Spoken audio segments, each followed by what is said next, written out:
உடனே கேட்பீங்க, படிக்க கூடாதா? நான் சொல்லவே இல்லை படிக்க கூடாது. படிக்கிறதுனுடைய நோக்கம் என்ன? நோக்கம் என்ன? நிறைய காரியங்கள் படிக்கிறாங்க. சாராயம் உற்பத்தி செய்வது எப்படின்னு படிக்கிறாங்க. அதுக்கு பெரிய கோர்சஸ் எல்லாம் உண்டு.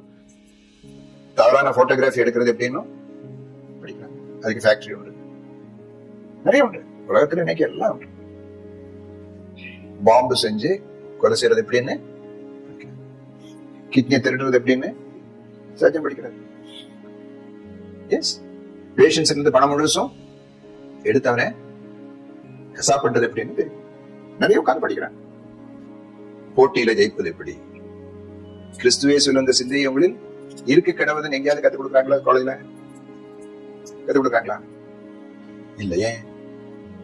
பாருங்க, நமக்கு சங்கடமா இருக்கு. இப்போ ஸ்கூல்ல எல்லாம் கோர்சஸ் மாத்துறாங்க, சிலபஸ் மாத்துறாங்கன்னு சொல்லி. சிலபஸ் எல்லாம் முந்தைய மாறிடுச்சு, உலக பிரகாரமா மாறிடுச்சு. இப்ப நான் கேட்கிற கேள்வி கடைசியா, நம்முடைய அடுத்த தலைமுறை எந்த பக்கம் போகணும்னு நீங்க விரும்புறீங்க?